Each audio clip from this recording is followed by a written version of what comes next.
There were people that I never saw until we opened the resource center, and then they were regulars, coming down there. So it was kind of like having that every day. 7 days a week we were open. My favorite thing to say is people are building these things out of banana peels and pizza boxes. They have nothing on property that they're not even supposed to be on. We want innovation, but we also have what we're doing now that we need to get right. And then the funding's not there for that, so.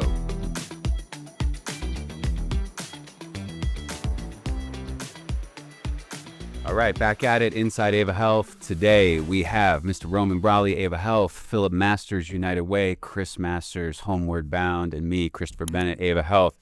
So it is a massive topic of conversation everywhere in the United States, especially here in Grand Junction and Mesa County, homelessness, right? All this money we're seeing, right? We hear about it all the time in California, billions and billions of dollars. You use the term, which I really love, the homelessness industrial complex. I wanted to go behind the scenes today into the state of what you guys are experiencing. You two are experts here. Tell us about the current state of the unhoused communities, not only here, but as you see it kind of at a macro scale anywhere in the United States. You can start? Go ahead.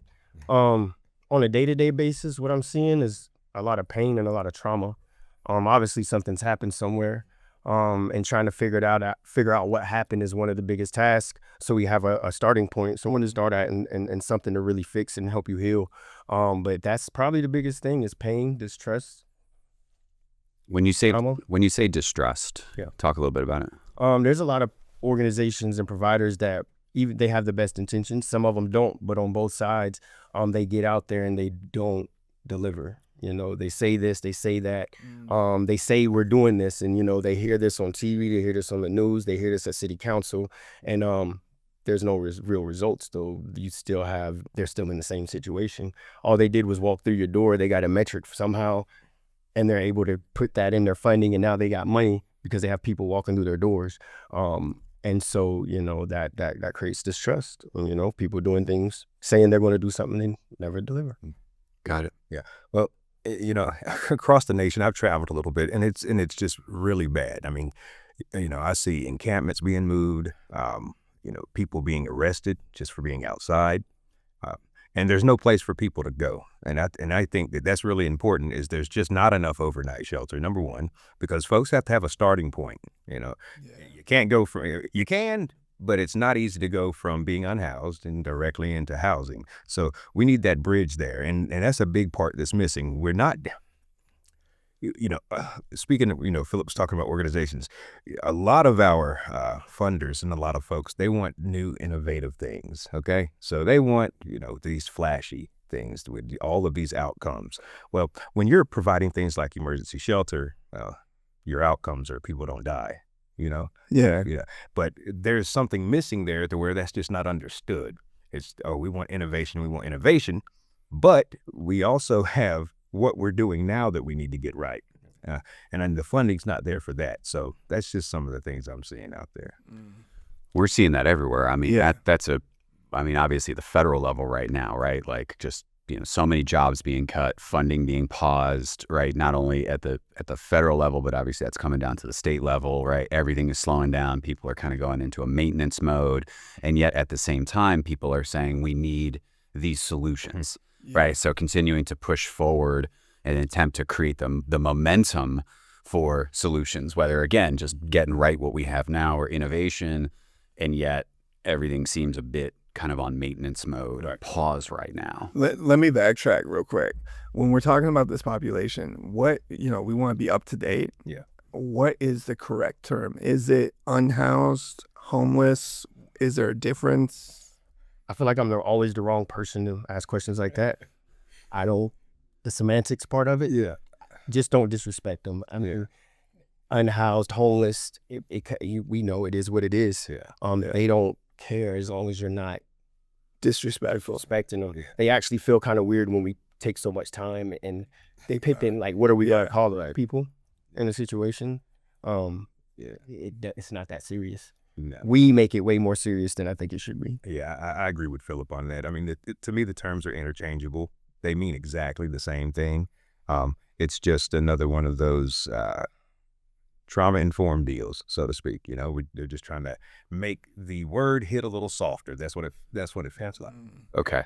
So really it just comes back to the simple fact of treating human beings like human beings that matter for simply being human beings. What right? a concept. Okay.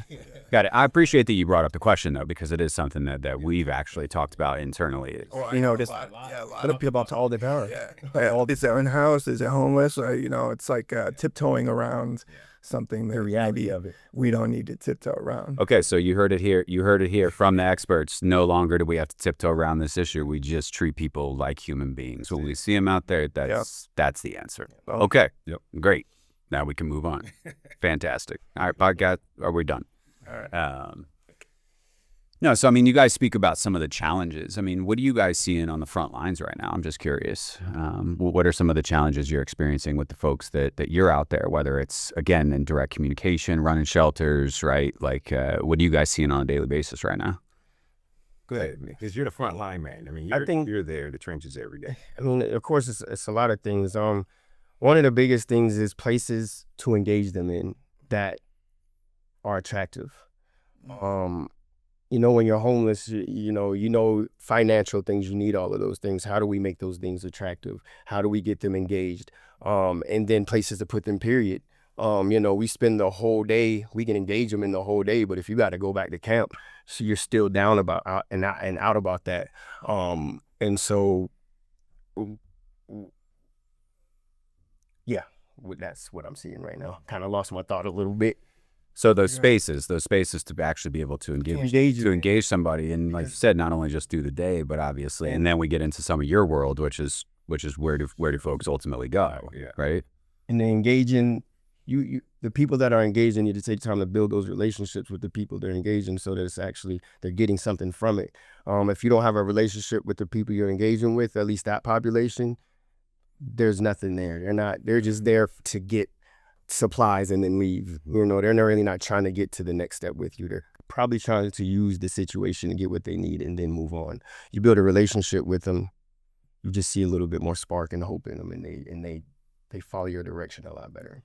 Well, I imagine also it's probably a barrier to go into the camps and track people down to meet them where they are, because you talked about that distrust. Now you're going into where they're living. So being able to have a place where they can come seek out some of those services that's attractive is probably would be a huge. Definitely. If you have survival classes going on, there's a lot of people that like to go hunting and stuff out here. Why not have more survivalist classes for the people that are living outside? How can I survive with the things that I get? How can I cook down here with the things that I'm getting? How do I literally keep myself? Things like that. Yeah. I guarantee you, if we had more program and engagement around things like that, you would see more engagement. You'd see more attempts to get forward in life. Because like I said, the only thing they hear is housing. We're not listening to them when they say, hey, this is what I need. This is what's wrong. This is how I became homeless. Even if they tell us that, we don't want to hear that. We want to hear what it's going to take to get you housed. Because all most people are worried about is getting you in and getting you housed. There's a lot going on in there. Well, you talk about meeting people really where they are, not where you expect them to be, right? So if the narrative, right, that especially in your guys' world, is housing, but what you're saying is, well, actually what folks are asking for is stuff to meet me where I am right now. Like, it's not to say I don't want housing. It's just that I got to figure out how to survive tonight, right, out in the encampment. So how do I do that? And then with a relationship can start to move towards something like housing. So it's interesting how these narratives start to play. Now, how does that then fill into what you're seeing? Well, we're seeing a lot, and a lot of different types of individuals are coming through the shelter. I mean, lately, and due to some of the outreach that has been happening in the city, we're starting to see people that we would have never, touched, period. So that's a positive. The what we're running into, though, is, let's say, street outreach does all the work on someone. All right. They get them to the shelter. They engage with case management. They're ready to go. We don't have anywhere to put them. The housing list is too long. I mean, we have a by name list that we do vulnerability indexes and place people on a housing list and place them by their vulnerability. but you can put them on a list, but if there's no interim housing, no permanent supportive housing, where are they going to go? Okay. All of the units in town, they're just raising the rent on everything. So vouchers are not enough to cover the whatever they're, you got to think. So you have a voucher that covers, let's just say 60% of your rent. Now you still have to pay that 40%, right? Yeah. Well, are you going to have to decide whether you buy groceries, put gas in the car to take the kids to school, buy school shoes, different things like that. And that's what we're running into, because even if we do have a place to put them, the money doesn't line up, So there's got to be, there has to be a push, and we're years from it, for more housing, and not just, affordable housing, but bridge housing, something that's intermediate that gets people to the next step, And that's what we're seeing. It's just not there. So we're having to send people all over people are leaving the shelter and going to other states. They're leaving, going to other cities. I mean, as we prepare to, close one of our shelters here, folks are in panic mode. We've been preparing them for this for quite a while, for months now. But, when something's been there that long, it just kind of doesn't hit that it's ending. Yeah. But again, it's once we get folks into the shelter and we do everything that we can possibly do to them, getting them out of the shelter into housing is, from what I see, one of the most difficult parts. Once you get them stabilized. Now, getting them stabilized is probably the hardest part, but after that, the next challenge is, moving them out of the shelter to that permanent housing or intermediate or whatever you want to call it. It's just not there. Right. This is a question that I think a lot of people have, and I know I don't have an answer to it. If you were going to put a percentage on the number of people that are unhoused currently that do not want to be unhoused, what is that percentage, if you were to guess, based on your experience? Percentage-wise, it's hard for me to throw out a percentage, but the majority, I will say, 80%,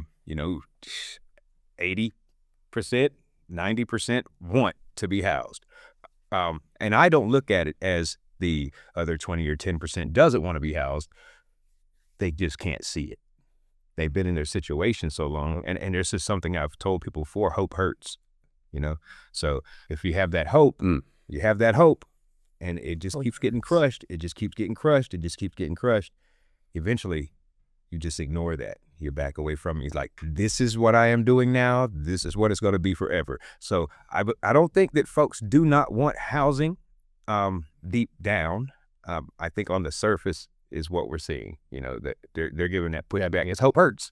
So, So what Philip and those do out there is making those connections and outreach, breaking down those barriers and getting them engaged with us.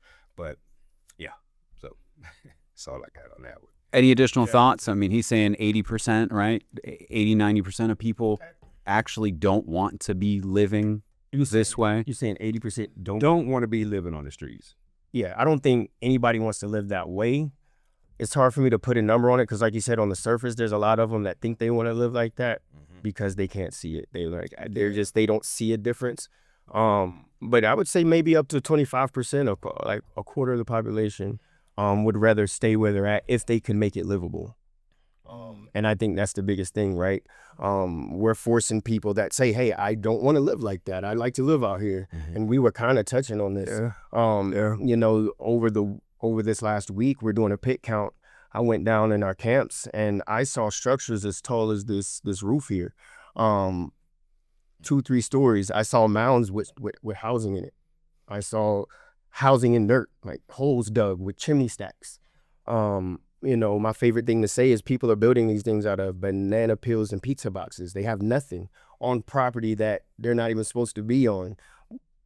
What if we empowered them a little bit, as we're attaching these services, we help them build their community. We actually give them a little building material. We give them a space that they're allowed to do that on. Because right now they're stuck in a criminal mindset because they know they shouldn't be there. So everything they're doing in a bad state of mind. If you change that and empower them, I think we'd see something we never seen before.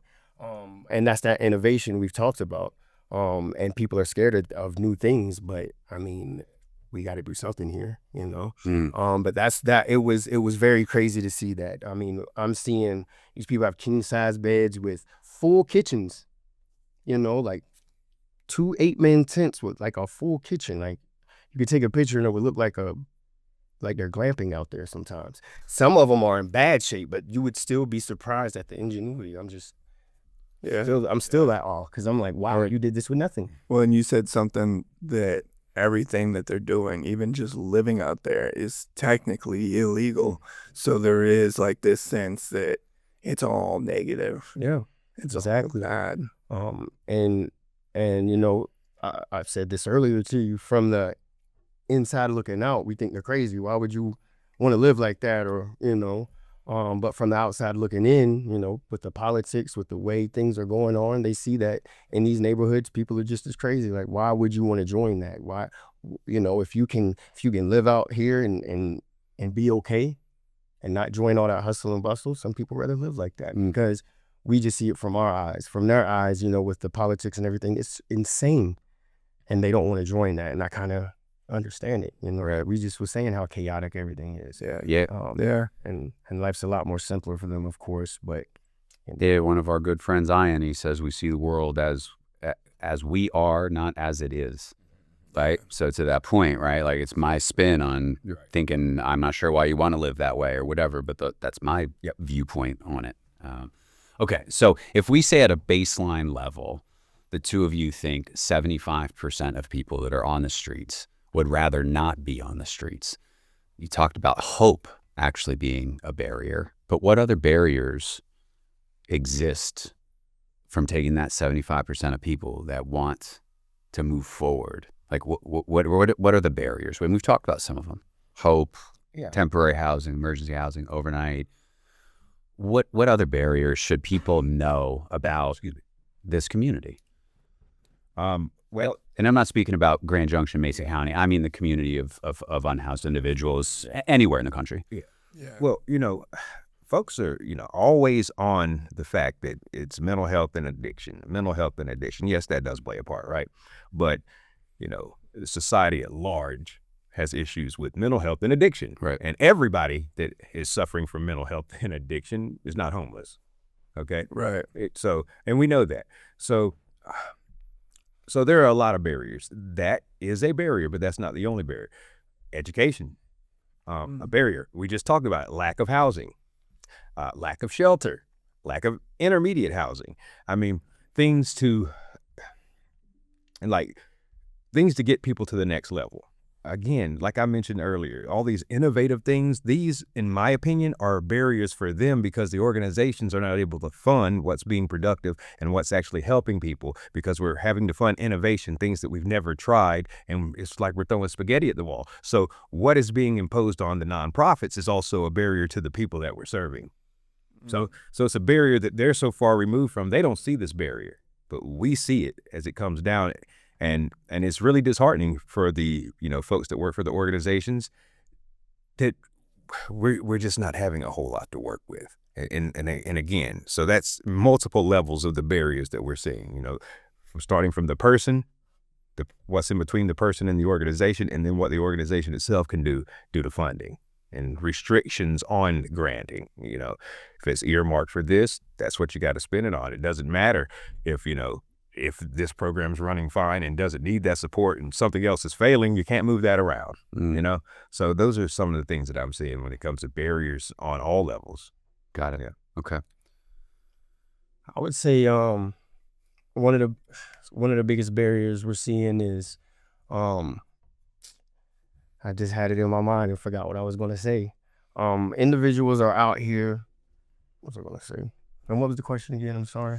Well, just kind of looking at, right, like what you've said is almost 7 out of 10 or more individuals do not actually want to be unhoused. And so, you know, we've talked about some of the barriers, but what are some that we haven't talked about with, because, and I guess a little bit more context to this is if you think about like people in society, right, they walk down the street, they see somebody that's unhoused, they have an immediate response to what that person is. Yep. Yeah. And why they're unhoused. Right. Oh, yeah. So they make a lot of meaning out of that without ever having a conversation with that human being or trying to understand what it is. And I get that. We do that all day. Of course. But like, help the people watching this to better understand what are some of those barriers that do exist, because these people don't, a large majority do not want to actually be unhoused. Yeah. And then maybe this is on a larger scale too, is like clear direction on where to get help and how to get help. A lot of organizations, I've experienced it myself, where you try to do too much and it's like, well, what are you actually doing? And it makes it very hard for individuals to say, okay, I can go here and get help in this way, especially when you have everybody in the same pot, to have one shelter where everybody goes. How do you help? Where's the division? Where's the so I think clear direction on where to get support and how to get that support is one of the big barriers. We had a resource center that was huge. They had the unhoused or anybody that came in this city knew the one point to go to if you needed something. You had somewhere to go. You take that away, people are like scrambling because like we have no clear direction on where to go. That gave us that. So that's a huge barrier because you're trying to navigate being homelessness, navigating on how to get services and how to get to the next step is just as hard. So we need to try to find ways to make that as easy as we can for them. Some people might not like that, but we're talking about people that are hurt, people that are damaged. I think we should afford them that if they're trying to get to the next step. Yeah. What comes to mind in that conversation so often for me? Stand down. Dude. Yes. So do you want to say a little bit about? Yeah, I mean, stand down is one of my favorite things I've ever seen come to fruition for this, working with this population. You guys familiar? No. Okay. So stand down is a veteran, homeless camp, resource camp. It's like 2 weeks long in San Diego every year. And it was like all over the country, unhoused people could come to this camp. They would have a tent and a bed and a place to stay. While they're there for this 2 weeks or however long it was, they would be seen by a dentist, by a doctor. They could go see a lawyer to help with the need of their legal issues. And then from that camp, they would have other professionals and organizations come in and be like, cool, you need housing. Awesome. Let's get you on this voucher program. Let's get you set up in this shelter. Let's get you on this list. And it was like this, all the resources were in one place once a year. And I remember working at Sandown and would meet people who came down from Alaska, who had hopped on trains from Alaska to come down to San Diego because they had heard somehow, some way, that there was this thing in San Diego that if you wanted to get out of this way of living, that was the place to go. And it was highly effective. Yeah. So, and they'd have judges there. Yeah. So if you had tickets, if you had misdemeanor crimes, like you just sit with the judge and they would literally like wipe your stuff clean. Yep. The DMV would show up. They would print you licenses. Yeah. If you needed addresses, they'd get you addresses, right? Like a lot of the barriers we know that individuals have, it was just like it was solved. Now again, it wasn't a full-time thing, right? It ran twice? Was it once a year? A year. Okay, so once a year. So and it was only for veterans. Yeah. So it was like very specific. It was homeless. Yes, homeless vets. Homeless vets. And yeah. But it was like for example, Ava Health. We would be there, and then we would have like the buses there. So anybody that was like, "Hey, we want treatment. We need this," you'd be like, "Bam!" You meet with admissions, bam, do it, and you'd hit the bus at 1 o'clock, and we'd get you into residential, for example, right? And it was like that was my one experience because I worked for the program, and that was something that they did out in the community, and so all the employees would work there once a year, and that's where I met Roman, and it was like, whoa, like. This is, when you talk about the resource center, that's what made me think about it is the ability to kind of in the moment, like you got pain with your teeth, like let's get it fixed. You got this, let's get it fixed. You got tickets, let's get this taken care of, right? And it was just like boom, boom, boom, and then getting somebody kind of moving.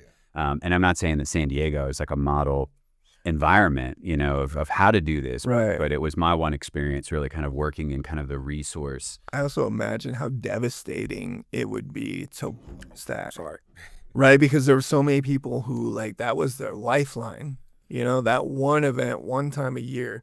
Similar to your guys' center down here, right? Your resource center. Losing that was probably like a huge hit Oh yeah. to a lifeline. Definitely for the community. Definitely. There's Nobody. Okay. I was just saying, there's people that we saw when we opened the resource center that I haven't seen since we closed the resource center. There were people that I never saw until we opened the resource center, and then they were regulars, coming down there. So it was kind of like having that every day, 7 days a week we were open. I mean, just a little bit of information on, what happened during that time is we probably put out, and the numbers better than I do, but I know 600 people probably in an outreach program that we have demographics on, and we can show that these people are in the community. And we have lost the majority of those people. We do not know where they're at. And we just lost them. So that's a big barrier that we're having right now. And there's not that first point of contact. There's not that, okay, no matter what you're going through, if you're unhoused, you can go here. Yep. Now it's okay. If you have this specific thing, you can go to this specific organization instead of just coming to our resource center, and we'll navigate that. Well, and part of what actually I've fallen into since we've been chatting is the idea of is helping to normalize a lot of what's going on. Because when we think about the resource center, right, my first introduction to the resource center is when I started coming out here about 2 years ago and sitting in city council. Yeah. And right, That's fun. the first 6 city council meetings or something I would sit in. It was 2 hours of public comment. Yep.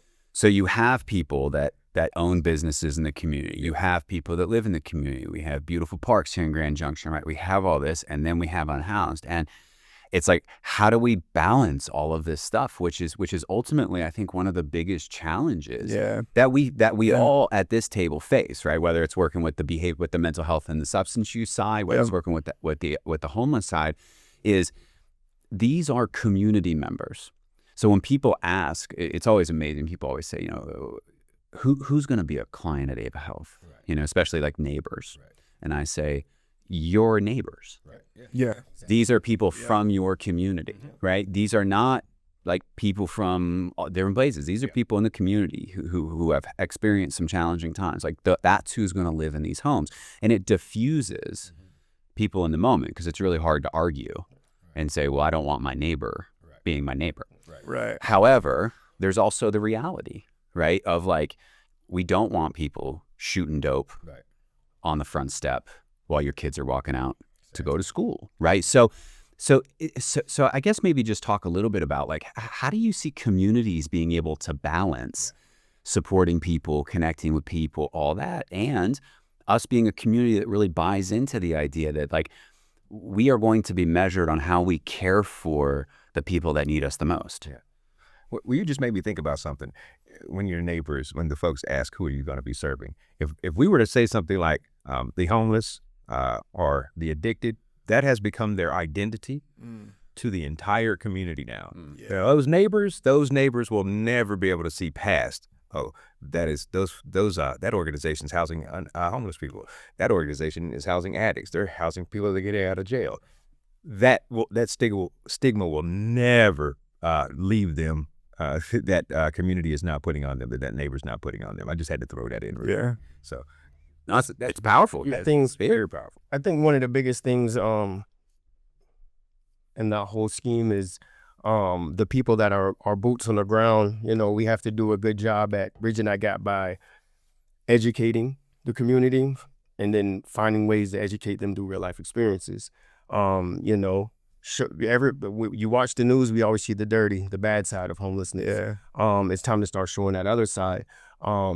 Take one program we have is actually going on today, starts at 9:00. The CMU nursing students come in and they get foot soaks.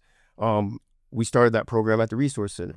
Not only is that good for the unhoused community, that's one of the, their feet are used for every single thing that we all do, but for them it's overload. It gives them a chance to get their feet taken care of and then see the more human side of the nurses and the doctors, and then the doctors get to see boots on the ground who these people really are and what they come from. And in the moment during training, during clinicals, vice versa, learning 3-4 years later in the emergency room and that being their first contact. So things like that is what's needed, bridging that gap, creating opportunities for us to intermingle and see we're in the same community and we can help each other. Because like I said, while the CMU nursing students are helping the unhoused with their mobility issues and things like that, the unhoused is helping them understand that they are human and letting them see that side of them. Which, I mean, when we saw the comments from the CMU nursing students, Kelsey Bell from Homeward Bound helps with that, does an amazing job. I mean, the comments were amazing. They were like, wow, I never would have thought. I was blind. And that's what we need to do. Same thing the bike clinic does. Because all of these things that we do, our focus is on the unhoused, but these things are for the community to bridge that gap so we can come to these things together. Biking in this community is huge. I learned that hard way. And that's a common ground where everybody can get on. My bike needs maintenance. These experienced bike techs come in, give these guys free bike service. The whole community donates bikes. They fix those bikes up, and we can then in turn give them not only to the unhoused, but people that are maybe going through things that are housed. Their kids need bikes or they haven't been able to get them one. We're able to fix it up and provide them with one.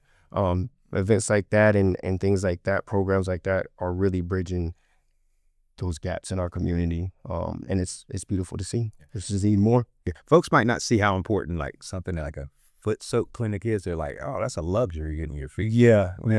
Well, it's probably because you have an issue. There's all sorts of medical problems you could have, and the reason to keeping those, Philip just said it, keeping those feet so healthy, they use those feet for everything. So let's say somebody decides to go camping alone, and something happens to their feet because they're not taking care of them. They could die if they're not able to make it to someone. Help.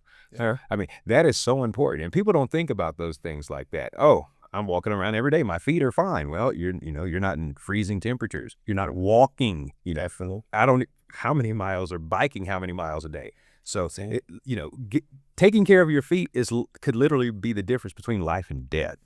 So I mean, things that the average person would not see as that big a deal is a really, really, really, really, really great service that is provided to the unhoused. And again, it's all about making sure they survive. Right.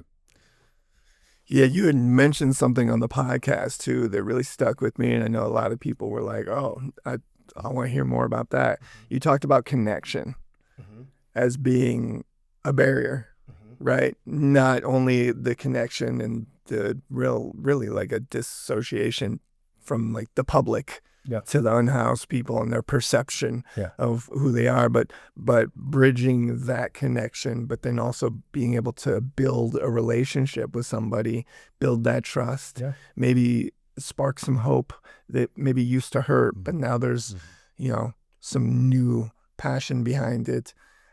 Speak to that and how important that is all in what you guys are doing. The connection? Yeah. I think the most important thing in the connection is, I can talk, you can talk a lot too, but delivering, doing what I say I'm going to do is what has really stuck with them, like in the consistency. If it's raining, I'm out there. If it's cold, I'm out there.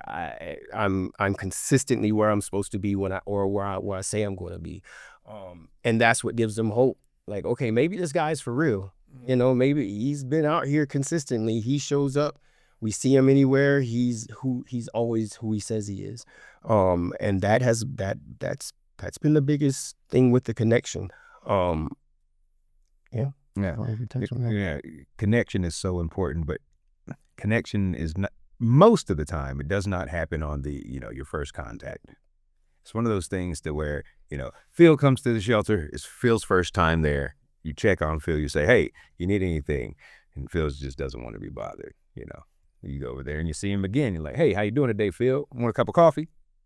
Might not. Well, tomorrow you do it again. Hey, Phil, good morning. How you doing? Eventually that person might want that cup of coffee or want that conversation. So, it might take you a month of doing that with someone. But like Philip said, the follow through. Okay, if I say I'm going to do this or this organization is going to do this, then we need to do that. Because if we don't, we've broken that trust.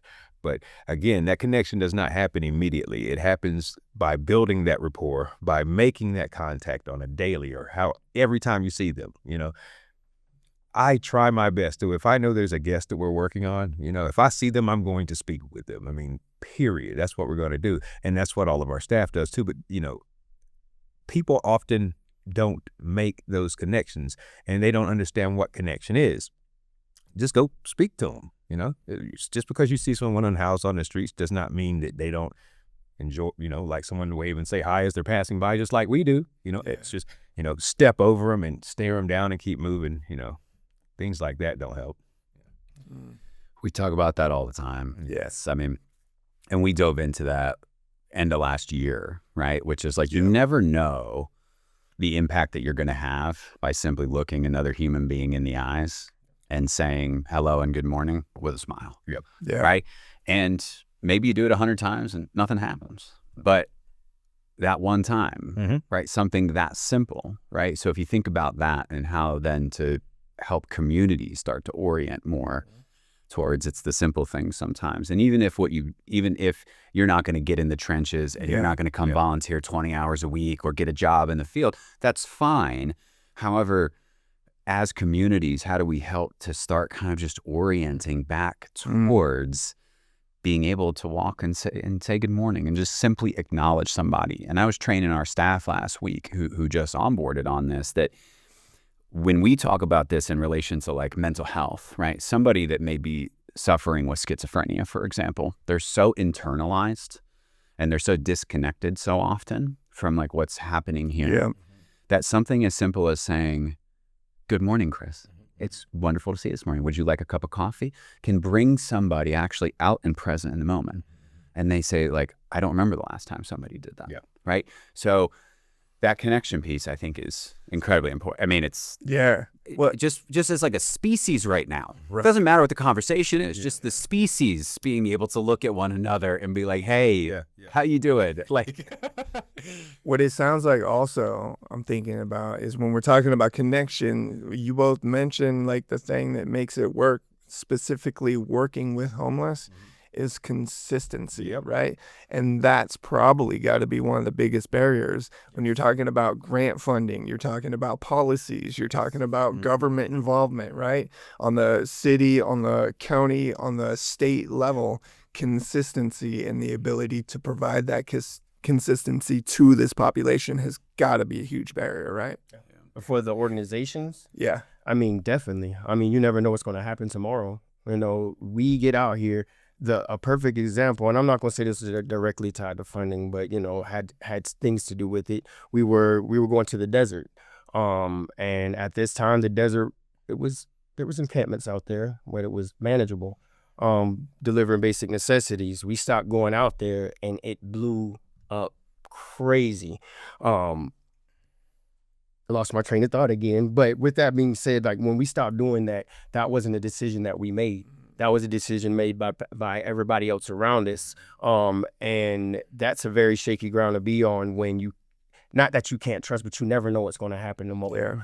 So that is definitely a barrier. I think more for people like us that are on the front line, because if I'm telling these people, hey, this is what we're going to do, and this is how we're doing it, and then tomorrow we're not doing this no more. Because like I said, when we start going out to that desert, if you go out to the desert now, there's a sign that says you can't enter this way. You got to go around. It looked like The Walking Dead. It looked like a real. It was pretty. My jaw kind of dropped. I understand why they had to go out there. But at the same time, that was from that shift, not being able to go out there, engage with people, see where they're at, and what do they need to get moving on. Because sometimes people, if you catch them quick enough, they're not out there very long. They might be trying to get. They just need like a quick resource to get them to that next step, whatever it may be. But if you miss that, now you're in it for the long haul sometimes. People start losing hope. And then, you'll have organizations that go out there and say, hey, we'll be back. And it was a one and done type situation. They never come back. So by the time people like us get out there, they're like, God, we don't believe you. But when you build relationships within communities like this, if you've done it right, most of the time before you get out there, they know who you are. Even if they don't know who you are, when they see you, when you say, oh, like, okay, you know what's going on. It just takes time. Got to be in for the long haul. I have a thing where we should probably try to do this every so often on repeat. There's so much to talk about. However, I want to spend kind of the final moments here what is the answer? I'm just gonna like put it right to you. Like, what is the answer to this? Right? You got the magic wand. You can create what needs to be created. Money's not an issue. Funding's not an issue. Right? Like, what's the answer? I mean, I think we all know there will never be one answer. But I think for me, the easiest answer would be to take chances. Take chances. I mean, whatever has been going on is only working so well. We come up with these no ideas and everybody's saying no, no, no, no, no, no, for whatever reason. How about we take those chances and just go for it? Because whatever we're doing is not working on a scale big enough to make a difference, a huge difference. So I think the answer would be to all communities that are seeing these barriers is take a chance on the people that are boots on the ground and coming to you saying, hey, this might work. Let's try this. Yeah, I think that's the answer. Trust. And got nothing to say. The closest thing that I believe we can get to a solution, because I'm gonna tell you, we could throw as much money at the problem as we want to. Okay, we can give every unhoused person $100,000 right now, and it's not going to solve the problem. Okay, being in this work for 5 years, traveling the country, and even at my organization, we're guilty of what I'm about to say. There is not, that I've seen, a defined track that has been created for someone to come out of homelessness and go into housing. Okay, now what I mean by that is there's not that continuum of care and those wraparound services. So you get someone into the shelter, there's a gap in between their services when they leave the shelter and they get housed. There's not that continuum of care. Once they're out of the shelter, they're gone, and the recidivism rate's high, and they end up back in the shelter. So there needs to be a track that, I can imagine when I was homeless, right? If someone would have said, all right, Chris, so this is where you are, and this is what you're going to need to do on your way to housing. And that's going to involve multiple agencies. It's not going to just be one organization saying, okay, this is what you're going to do while you're here. We're going to get you housed and you're good. It's building those partnerships. Like I said, money is a big part of the problem, okay? But the way that homeless services are structured are also a big part of the problem. There's no, organizations aren't talking to each other. I was telling Philip the other day, I'm talking to a client, and they have 4 case managers working on the same thing, okay? That's 3 case managers that are losing time with other clients that could be servicing other clients. So things like that, stop double working. Make sure that there's a defined track. Now, having said that, everyone's track's not going to be the same, okay? But you can have this template, okay? And if you're able to skip a step, great, okay? But we need a clearly defined track for these folks. Yeah. And I will say the pilot program that we started is trying to show that. If we go out there, we start with outreach, meet you where you're at, figure out what you need to get going. Then we created the services hub to centralize those services into one location to make it a lot easier for you to navigate and get what you need. We use the services hub to get you out. Services hub get your basic necessities so you can deliver to us what you need. When we get you to that point where you're like, hey, this is what I need, we put you in the services hub and attach those services for recovery. That could be addiction, that could be disability, that could be whatever in life you need to recover. Once we get you recovered, optimal performance range, we're like, okay, this person, they'll let us know I'm ready to be housed. We attach those skills it's going to take for you to get in your home and maintain your home. And then, teach you how to be self-sufficient, but also use the supports that you now have from going through those steps of that program. Because at that third one, we're just giving you life skills at the third final level, I guess you can say. Not final level, but third part of the program. It's never final. Sure. Yeah. Because somebody asked me, how do you measure success? And I said, that's the problem. I said, everybody moves so fast for success. I can measure wins quickly than I can measure success. But I said to measure true success is going to take me maybe a year or more, because once we actually get someone housed, 6 months to a year is when we'll follow up and see where they're at. If they're panned out or going up, that's success. If there's any downward trend, then that was not a success. We had a good win, or we lost somewhere. Yeah. So we need to come back and fix something. And so that continued support is what we also created. So for people that you move through outreach, you get in the services hub, you become eligible for the Sunshine Community. So to get those life skills to be able to maintain that home, I keep losing my train of thought today, man. We just talking too fast. That third, get to that third point, leave off that. We already out ends. It sounds like also that like housing isn't the final destination. No, we have that continued support. Once we get you those skills, get you housed, we enter you into a program called the Alice, so that we can keep you stabilized to prevent you to become homeless again. Because like Chris talked about, we see so much people become housed or whatever, and they come right back into the streets because there was no continued support. Yep. You got thrown to the wolves, and now you got this housing, and sometimes it moves so fast from the streets to voucher to housing, you didn't fix any of those problems you had. Yep. You went from being unhoused with problems to being now housed with those same exact problems. And when you don't have support through that, you see what you see. They destroy the home themselves or both. Yeah. You know, and a lot of folks, you know, their only healthy support system is the organization that they're working with. You know, you take someone, and I know this is going to sound negative, but this is reality, what I'm about to say. And because, you know, we have clients that have told us this. Well, Chris, you know, I got housed, but the only people that I ever knew was the old friends I was hanging out with that were unhealthy. So that's who I invited over. And now I'm back at the shelter. I mean, it's little things. I mean, to you know, to a lot of people, you know, they'll hang out with them. Well, has anybody ever really been lonely before? Yeah. I mean, You know, a little bit. like just a little. And you know, and I've been so lonely that I've, you know, hung around the wrong people myself. I mean, so just imagine going into that situation. You know, you're still kind of lost. This is all new to you. You're walking into this, to you, what's now a big empty space, and you're all alone. So, you know, I mean, I think there should be support groups created for the unhoused. I mean, we have AA, we have NA, we have all sorts of self-help. We have all these groups, but we don't really have anything drawing the unhoused together, or the formerly unhoused, you know? You know, folks that are new into housing, why can't we have some type of support group or whatnot? That way that they know that they're not the only people struggling with this. Because a lot of them say, oh my goodness, such and such got a house in their apartment, they're just doing so great right now, but they don't see that struggle on the inside. You know, it's like addiction. And, you know, people see you now, they don't know what you deal with in the background or what it took for you to get to where you're at right now, to get to this headspace.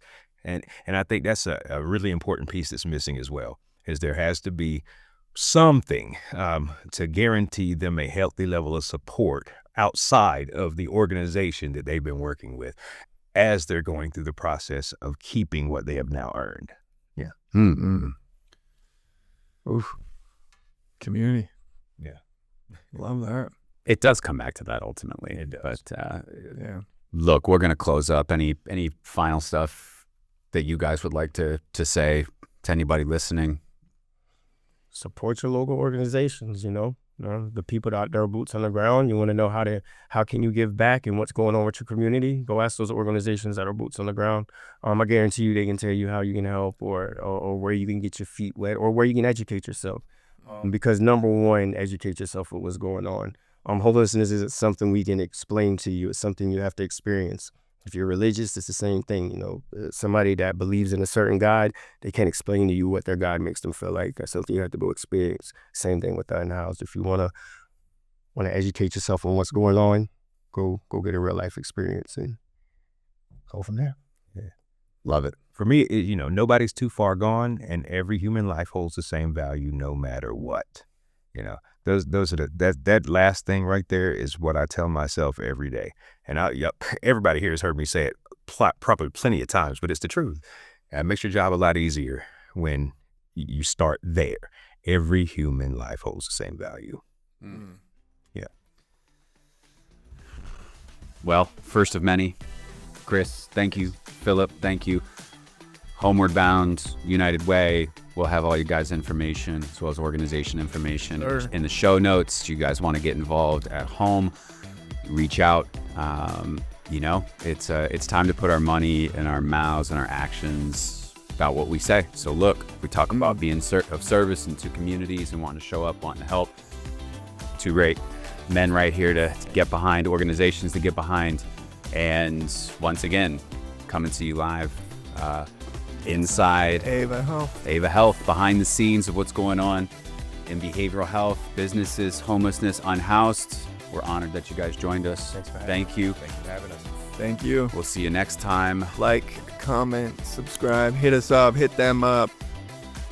Thank you. Not a way it makes you counter. Here we go.